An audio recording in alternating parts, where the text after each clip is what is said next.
Olimpiyat oyunlarında Kırgızistan'ı temsil etti. Tokyo'da 7. olmuştu. Minderdeki yerini alıyor mavi mayosuyla. Rakibi İran'dan Amir Reza Dehbozorgi yarı finalde Mustafa Sağlam'a üstünlük sağlamıştı.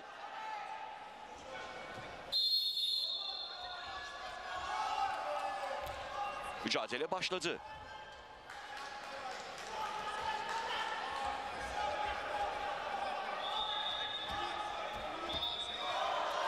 Şarşambekov yükleniyor. Minderin kenarına doğru yöneltti rakibini. Dışarı da taşıdı. Üstün Joloman Şarşambekov. 60 kilo. Olimpik siklet hatırlatalım. Bu siklette Mustafa Sağlam ve Mert İlbars'ın yanı sıra Adem Burak Uzun ülkemizi temsil etti. Aslında 55 kilo malum Adem Burak Uzun. 23 yaş altı dünya üçüncüsü. Geçtiğimiz yıl Avrupa Şampiyonası'nda kürsünün en üst basamağındaydı 55 kiloda. Adem Burak Uzun 60 kiloda olimpik siklette burada gücünü denedi. İki güreşçimiz üçüncülük fırsatı buldular. Biraz sonra onların da müsabakası başlayacak ama ilk dakika geri. Сюрприз!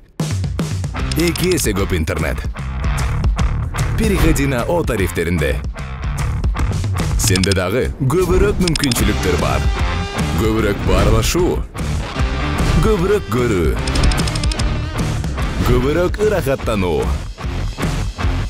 Жазды О мобилдик оператору менен тосуп ал. Kalıyor. Final karşılaşmasında Joloman Şarşambekov'un mücadelesinde Dehbozorgi ile yaptığı karşılaşmada.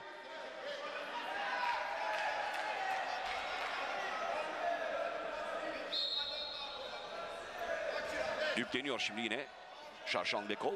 Pasif düşürdü rakibini Dehbozorgi'yi. Puanı alıyor. Yerde istedi. Parter pozisyonuyla mücadele devam edecek. Şarşambekov için önemli bir avantaj bu.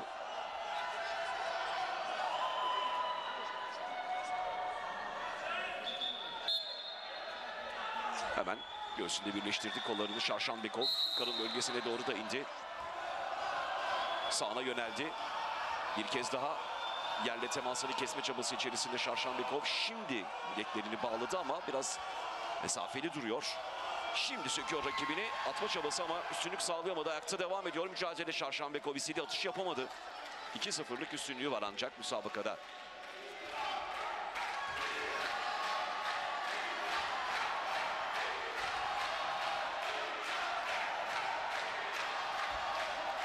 Çekti koldan Şarşambekov.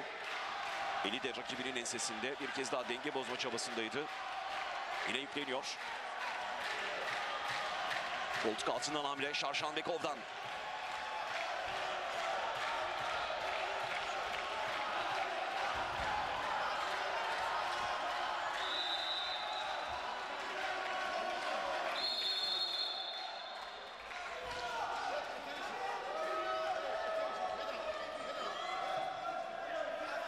Başını yukarıda tutmasını istedi. Dehbozorgi'den karşılaşmanın hakemi. Omuzu dayadı Şarşambekov. Minderin kenarına doğru da yöneltti rakibin. Arkasına geçme çabasındaydı. Bu pozisyondan sonuç alamadı. Joloman Şarşambekov dünya şampiyonu.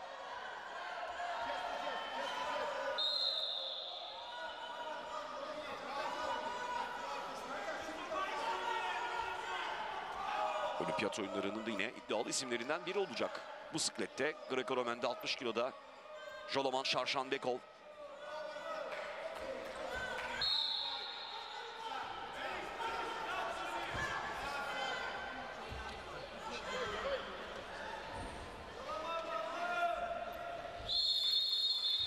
Greco-Romen stil 60 kiloda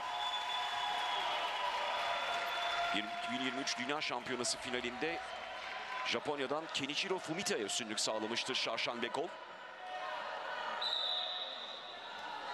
İşte az önceki suplex denemesi. Tam olarak döndürmesi gerekiyordu rakibini. Ancak o zaman puanlar alabilirdi. Bu atıştan puan çıkmadı. Bazen bunu minderin kenarında dışa doğru yapıyor güreşçiler. Hiç olmazsa eğer atamazsam 1 puan benim olsun diye. Bu arada üçüncülük müsabakasında Mustafa Sağlam, Mert İlbars karşısında 5-0 üstün. Orada da ilk yarıda son dakikaya giriliyor. 60 kiloda Şarşambekov'la Kırgızistan, Fumita ile Japonya, Lee Guo ile Çin, İslamjon Bahromov ki onu da diğer üçüncülük müsabakasında izliyoruz. Kazakistan'dan Aynaglov ancak rakibine üstünlük sağlıyor. Bahromov da Kazakistan'a, Bahromov yalnız 2 ihtarla, ayak kullandığı için 2 ihtarla müsabakadan diskalifiye ediliyor. Diğer karşılaşmada, diğer üçüncülük mücadelesinde. Mehdi Muhsin Necat, İranlı güreşçi, ekstra playoff müsabakasından İran'a 60 kiloda olimpiyat kotası kazandırmıştı. Bu 5 güreşçi dünya şampiyonasından kotalar aldılar. Pan-Amerikan elemeleri tamamlandı. Venezuela'dan Rayber Rodriguez ve Küba'dan Kevin de Armas kotaları alan ülkeler oldular. Sporcular ülkelerine kota kazandırdılar.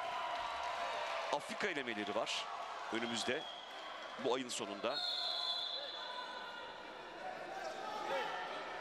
Nisan başı Avrupa elemeleri var. Bakü'de, Azerbaycan'da. Asya elemeleri yine aynı şekilde yapılacak. Oralardan da tıpkı Pan-Amerikan elemelerinden olduğu gibi 2'şer güreşçi kota kazanacaklar. 3 güreşçi dünya elemelerinden kota elde edecek. Doğrusu nefesleri kesecek müsabakalar bekleniyor. Daha önceden 2 kota verilirdi. Finale yer alanlar ya da daha belki doğru ifadeyle yarı final müsabakasını kazanan güreşçiler orada ülkelerine kota kazandırırdı. Şarşambekov bu arada suplex aldı ama sonrasında salçaya dönüştü mücadele. Direniyor İranlı güreşçi, yine sökme çabası içerisinde 5-0'lık üstünlüğü varken Şarşambekov'un yine istediği atışı yapamadı Şarşambekov. İşte bir kez daha ekranlarınıza yansıyor. Burada şöyle bir okkaladı. Sonrasında kendisini yüzüstü attı İranlı güreşçi. Puan vermedi Şarşambekov'a bu pozisyonda ama 5-0 geride Dehbozorgi. Dünya elemelerinde, olimpiyat oyunlarında finalistler ülkelerine kota kazandıracaklar. Ayrıca üçüncüler arasında ekstra bir müsabaka yapılacak. Belki de en büyük heyecan işte o karşılaşmalarda yaşanacak. Yarı final müsabakaları yanı sıra ekstra üçüncülük karşılaşmaları nefesleri kesecek. Dünya elemelerinde olimpiyat oyunları için malumunuz her siklette 16 güreşçi olacak. Olimpik toplamda 18 siklet var. Her stilden 6'şar siklet. Güreşte olimpik ve bu heyecanı da Paris 2024'ün tüm heyecanını da sporun her rengiyle birlikte sizlere aktaracağız, ulaştıracağız. Son 50 saniye Şarşambekov 5-0 üstün. Hareketli bir müsabaka ortaya koydu yine Joloman Şarşambekov. İranlı güreşçi karşısında rakibine hiç fırsat tanımadı.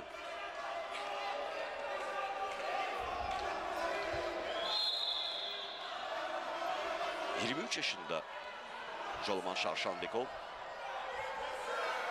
2018 Dünya Şampiyonası'nda ikinciydi. 2021 Dünya Şampiyonası'nda ikinciydi. 2018'de 55 kiloydu bu arada. Üst üste 2 kez dünya şampiyonluğu elde etti Joloman Şarşambekov.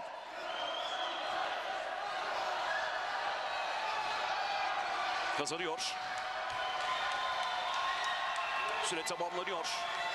Kırgızistan'dan Joloman Şarşambekov Dehbozorgi ile yaptığı mücadeleden üstün ayrılıyor. Yaşar Doğu Behbem Ramit Kaplan güreş turnuvasında 60 kiloda ilk sırayı alıyor.